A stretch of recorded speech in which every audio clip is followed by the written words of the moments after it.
school, depending on the district.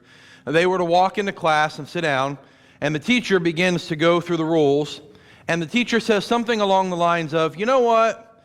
All this raising hand stuff is old-fashioned. Just shout out the answer whenever you want. Whatever comes to mind, just yell it out at the top of your lungs. That's how we're going to do class this year. That'd be weird, right? You've never met a teacher who thinks having 20 kids yell at the top of their lungs is the best way to have class. That would be contrary to what we know about how teachers are wired.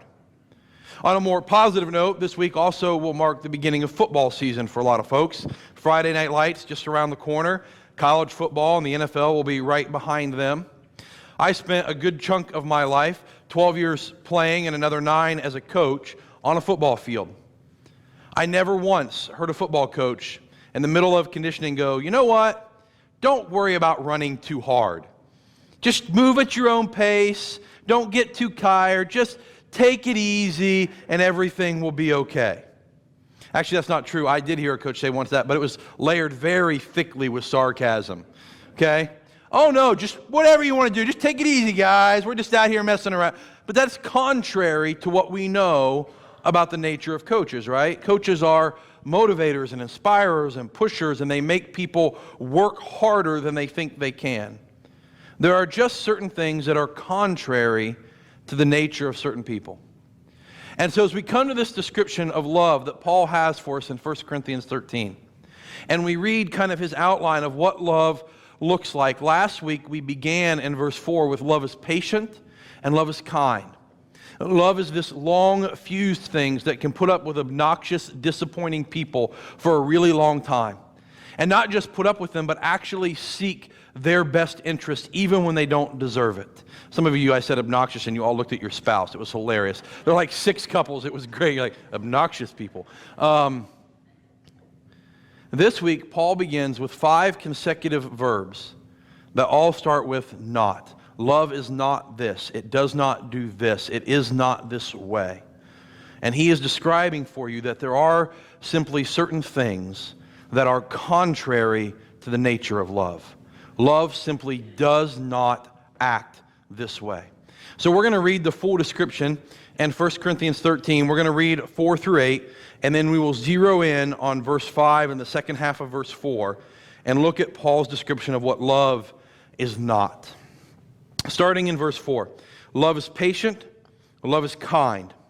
Love does not envy, it is not boastful, it is not conceited, it does not act improperly, or yours might say it is not rude, it is not selfish or self-seeking. It is not provoked and does not keep a record of wrongs. Love finds no joy in unrighteousness, but rejoices in the truth. It bears all things, believes all things, hopes all things, endures all things. Love never ceases. Again, we're going to zero in on this middle part this week. We did the first part of verse 4 last week. We'll finish up next week. This week, we're going to drill down on the middle part. Love does not envy. It is not boastful. It is not conceited. It does not act improperly. It is not selfish or self-seeking. There are some things that are simply contrary to the nature of love. Paul begins with this idea of love does not envy. You know what envy is, right? Envy is when you see someone else who has received a blessing that you wish you had for yourself. Envy is what happens when you're at work and the other guy gets the promotion that you thought you deserved. Envy is what happens when you're at the school assembly and someone else's kid wins Student of the Year and you think to yourself, why'd that kid win? My kid's better than their kid. My kid's smarter and better looking and works harder, and why'd they give it to that kid? Envy is what happens when you have been desperately trying to have a family of your own and you can't get pregnant and your best friend has 6 kids running around and you don't understand why they can and you can't. Envy is what happens when the guy you went to high school with who was just an idiot in school now runs his own business and drives a fancy car and you're working a minimum wage job going, what happened? Envy is what happens when we see someone else and we see the blessing that is in their life. And all we can think about is, why is that them and not me? Why did they get that and I didn't? And it can happen in any format. It can happen in your family. Why are their kids so well behaved and mine are not? Why is their husband so loving and kind to them and mine is a jerk? Why are they so good at singing and I sound like a dying cow when I open my mouth? Why are they wealthy and I'm struggling? Why are they... It's not fair. I want what they have. And the reason love does not envy is because love has a completely different response when it sees someone else blessed. You see, when love, when it sees someone receive a blessing, it doesn't envy it, it doesn't want it, it doesn't wish that it has it. Love celebrates with the person who has been blessed. It rejoices in their joy. When you love someone, you are so excited for their excitement. You're so happy for their happiness. You are so proud of their accomplishments that you don't even have time to think about yourself. See, envy is all about me and what I feel like I deserve. Love is all about them and what they have received. I'll illustrate it for you this way. My two youngest, my 5-year-old and 3-year-old, absolutely adore being chased. Okay? If you've ever had little kids, you play the game where like, "Rawr!" and you chase them around the house and they run and hide and then they sneak back in the room and "Rawr!" and they run away. If you've played that game with little kids before, and those of you who've been in our home, our house on the main floor is set up like a circle. Okay? So you walk in the living room and the living room connects to the kitchen and the kitchen connects to the dining room and then back, and it's just one big circle. And so you can play chase for hours and never run out of anywhere to run. Like you just run in circles over and over and over again. And so we play this game in our house where I will be the big bad monster and I will chase them and I will scare them. And the great part about a circle is that sometimes I'll just be lazy and sit on the floor and they'll come this way and I'll go, "Rawr!" and they'll run around and I'll just sit there and they'll come around the other side of the circle and I'll go, "Rawr!" and they'll run the other way around. It's just awesome. I'm lazy dad 101 right there. I can assure you with 100% confidence that I take no pleasure in running in circles and growling. It brings me no joy. In fact, if you come to my house and no one else is home, I can promise you with 100% certainty, you will not find me running laps going, "Arr!" by myself. It brings me no pleasure. But I love the game because they love the game. And what brings me joy is watching them laugh and cackle and get excited. Their joy brings me joy because I love them. And the reason love does not envy is because it is too busy celebrating the other person's joy. You got a promotion at work? That is awesome. I am so proud of you. Your daughter won this award and mine didn't. That's okay. I am so excited for your family that I don't even have time to think about missing out for my family. You have this gift to play piano or fix cars or build walls or whatever you're good at. Man, that is awesome that God gave you that gift. I am so excited for what's happening in your life. Your joy brings me so much joy that I don't even have time to think about myself. Love cannot envy because it is too busy celebrating. Love does not envy. And the other side of the coin, he says, love does not boast and it is not conceited. Those two kind of go hand in hand. Being conceited, the literal translation is one who is full of himself, one who's puffed up with himself, that all he can think about is how good and how great he is. And boasting is what one does when one is conceited. Boasting is the active part of being conceited. You ever met somebody who's full of themselves? I love the old saying, a man who's wrapped up in himself makes a pretty small package. Someone who just thinks the world is about him. And it's kind of the other side of the coin from envy because it's what happens when you're the one who receives the blessing, right? When you're the one who got the promotion. When you're the one who's received a raise. When you're the one who does have the nice car and the nice house. When you're the one who does have the gifts to do things well. When your kid is the one who wins the award, we tend to become conceited. We tend to become proud or puffed up. We tend to go, look at me. Look at what I have accomplished. Look at my family. Look how great things are for me. Aren't I wonderful? which first of all is really annoying and a terrible way to make friends. But it has two spiritual problems. The first is it tends to turn the attention away from God. Because we believe as Christians that if you have a blessing in your life, if you have a great family, that's a gift from God.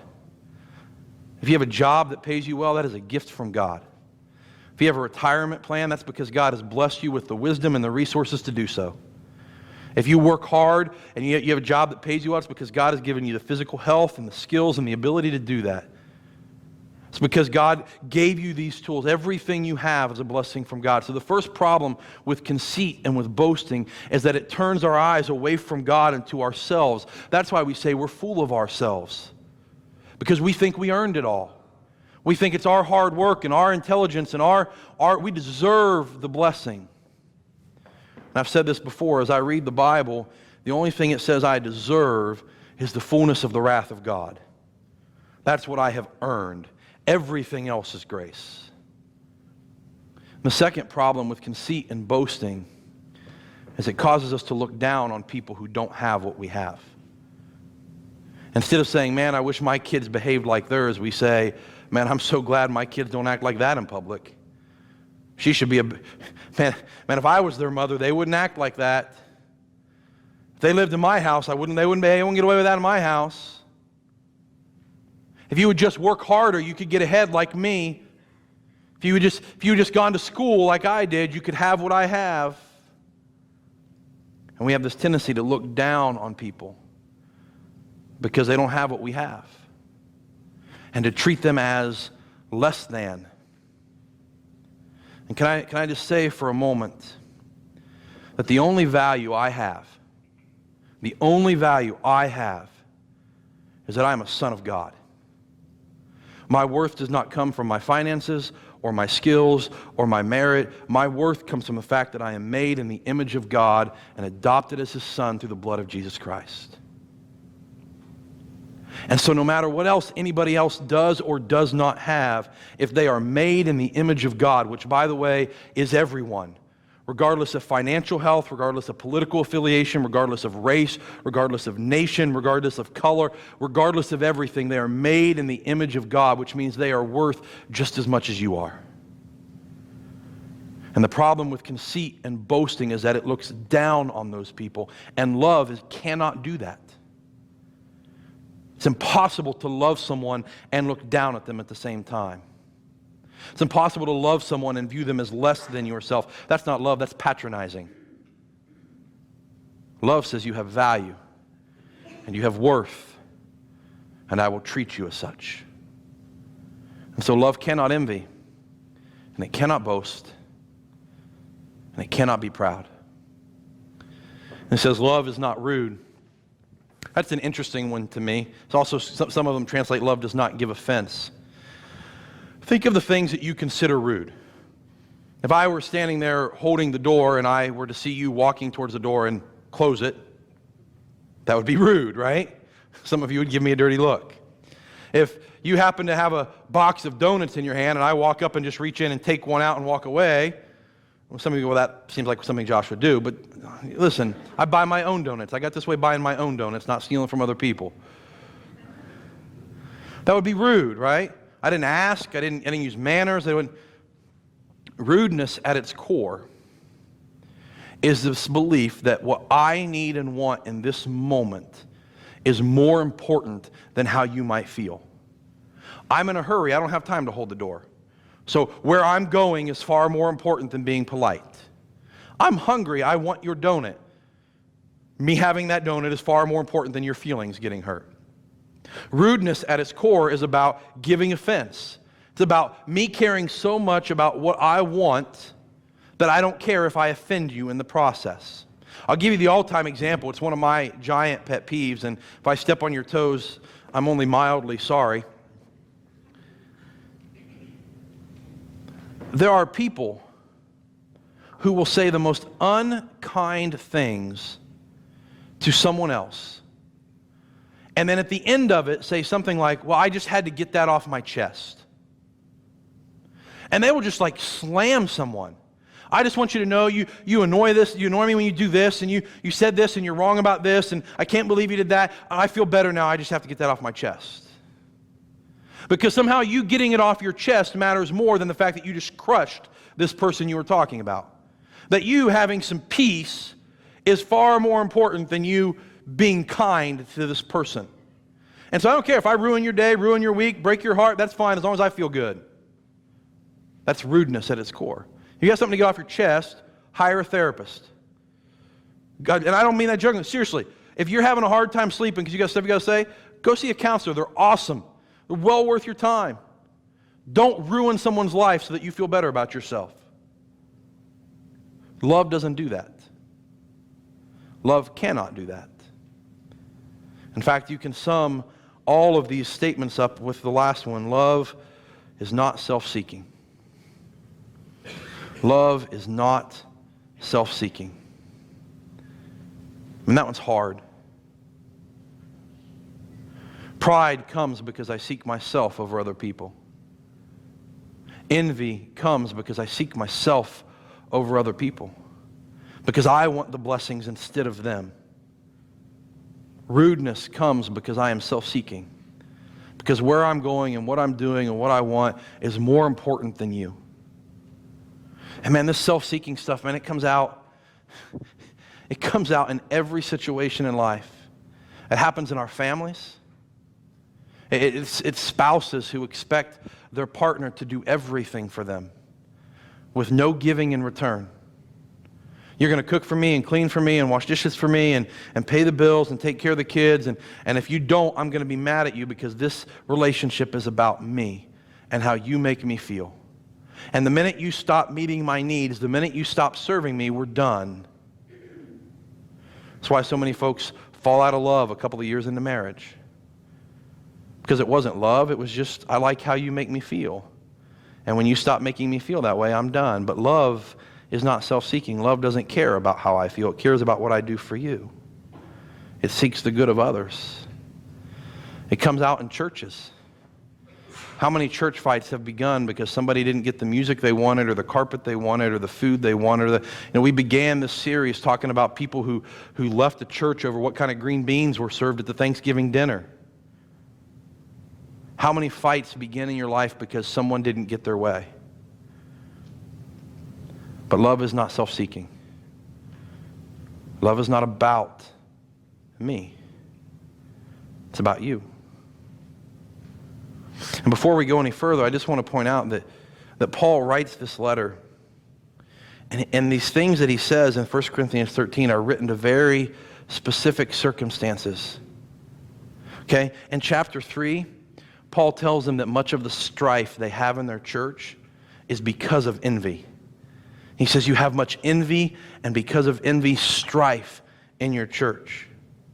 And in chapter 1, verse 29, and in chapter 4, verse 7, he criticizes them for boasting about their growth in Jesus, lording over their goodness over one another. And 4, 18, and 19, and then he talks to them about what it means to be conceited. He says, some of you are so puffed up, uses the exact same word that he uses here in chapter 13.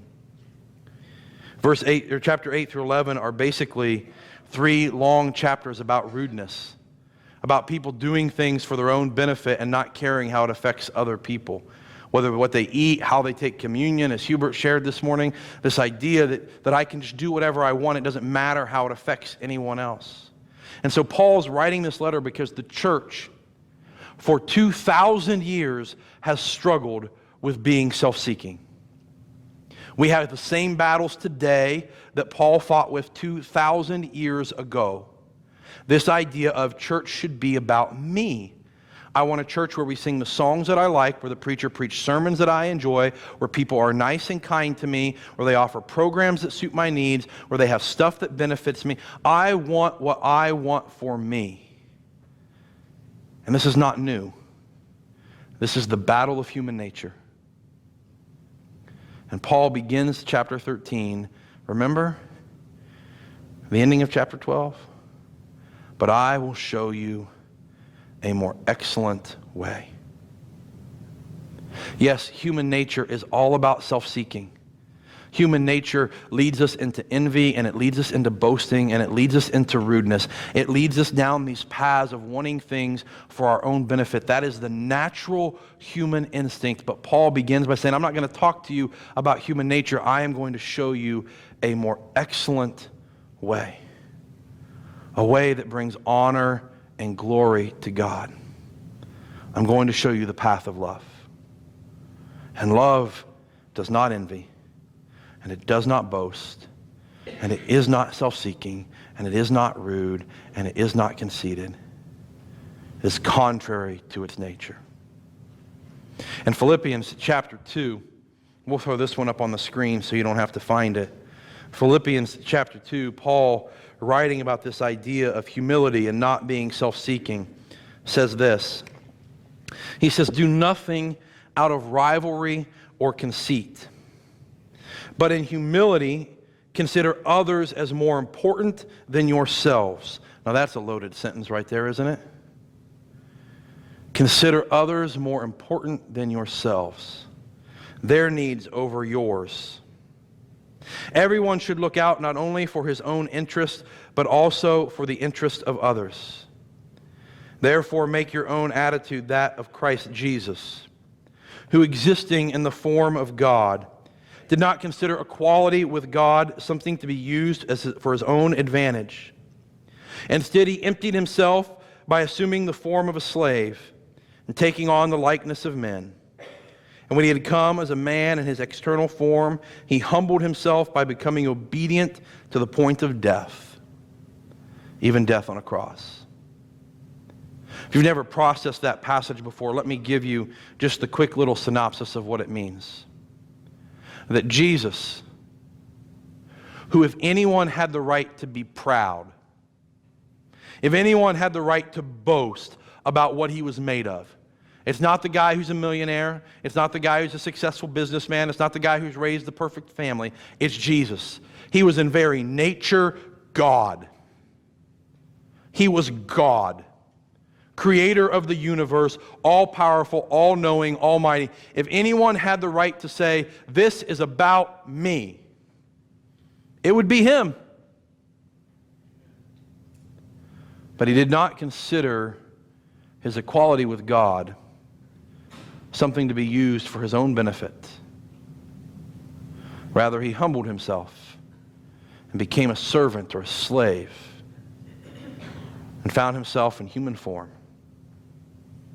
That in and of itself is enough of a step down. You cannot even fathom. You know, for years I would use analogies like it'd be like you deciding that you were going to become an ant. But even that is not a far enough step down for how far the creator of the universe came to become creation. But being found in human likeness, he became obedient to death, even death on a cross. You see, selfishness says, everyone serve me. Love says, I have come to serve everyone. I will show you a more excellent way. Your attitude should be the same as that of Christ Jesus.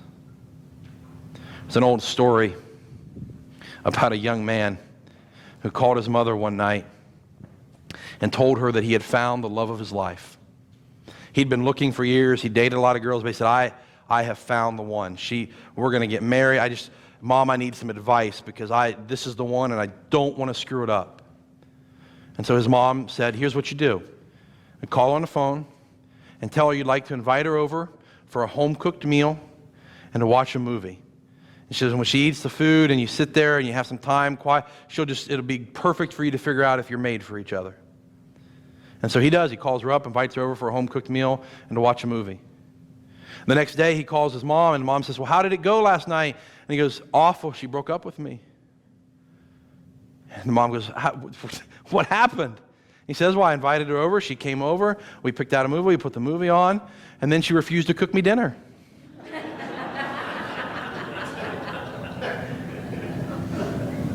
It's amazing how easy it is to slip into that mold, isn't it? It's amazing how easy it is to slip into the mold that other people exist to serve me. that my family exists to take care of me, that my coworkers exist to make me happy, that my boss should do what makes me happy, that my church should do what makes. It's amazing how easy it is to slip into that mold, because selfishness says, everyone is here to serve me. But love is not self-seeking. And love says, I am here to serve everyone else. I am here to give, not to take, to serve, not to be served. And Jesus said that is the attitude with which we should live our lives. And so we're going to close with this song, Make Me a Servant. It's a prayer for God to make us like Jesus, to humble us, to help us to stop making the world about us, to help us stop making church about us, our family about us, to listen to the call of agape love, unconditional, perfect love that seeks to serve everyone. So we're going to use this song, Make Me a Servant, as kind of a closing prayer for us this morning. Why don't you stand as we sing together?